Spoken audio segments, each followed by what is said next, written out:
Parfois, nous sommes contraints de laisser nos chiens dans une pension canine ou une garderie, car nous partons en voyage et personne ne peut les nourrir.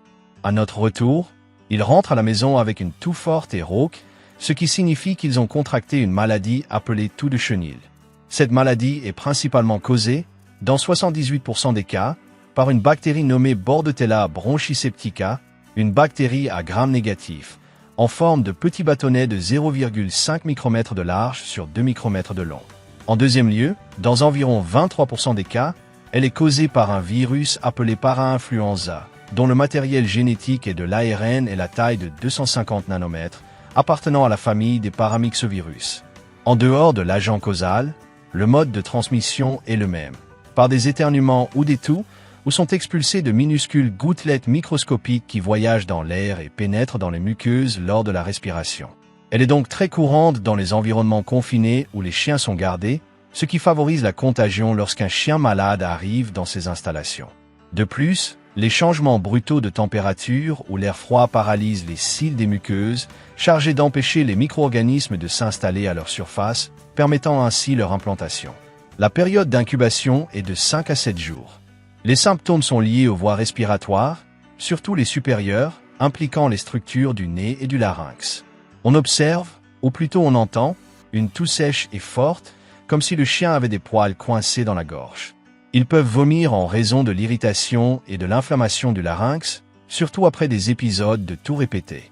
L'inappétence est fréquente car la déglutition est douloureuse et une difficulté respiratoire peut survenir à cause de la rhinite et de la conjonctivite, due à la connexion entre les canaux lacrymaux et les voies respiratoires. L'infection peut progresser vers les poumons, provoquant une pneumonie, une pleurésie, un édème pulmonaire et même entraîner la mort du patient sans traitement.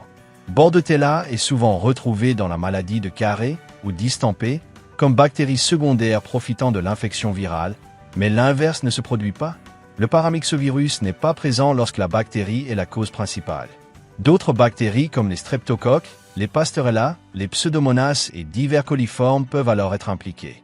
Le diagnostic peut être posé sur la base des symptômes, mais une analyse de laboratoire est nécessaire pour identifier l'agent causal par des examens bactériologiques. Le traitement, lorsqu'il est d'origine bactérienne, consiste en une série d'injections d'antibiotiques pour la combattre, ainsi que des anti-inflammatoires et des analgésiques pour soulager les irritations de la gorge et du nez. Si les symptômes s'aggravent, une hospitalisation peut être nécessaire pour traiter les infections secondaires de manière plus intensive.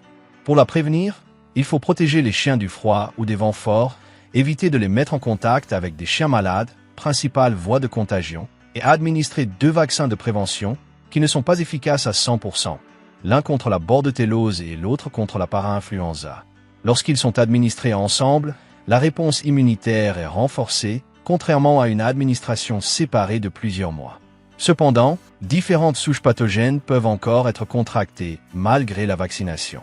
L'espèce la plus touchée est le chien, mais les furets, les chats, les porcs et dans une moindre mesure, les bovins peuvent aussi la contracter, surtout à un jeune âge. Pour l'être humain, c'est une maladie rarement contractée, le plus souvent d'une autre personne que d'autres espèces, mais il existe néanmoins quelques rares cas rapportés de zoonoses pour cette maladie.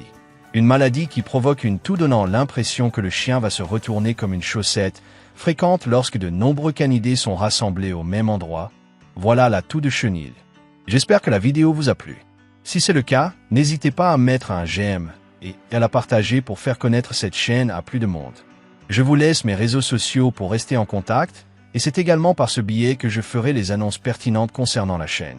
Si vous êtes nouveau ou nouvelle, je vous invite à vous abonner et n'oubliez pas de laisser un commentaire ou toute question que vous pourriez avoir. Merci beaucoup d'avoir regardé cette vidéo. À bientôt.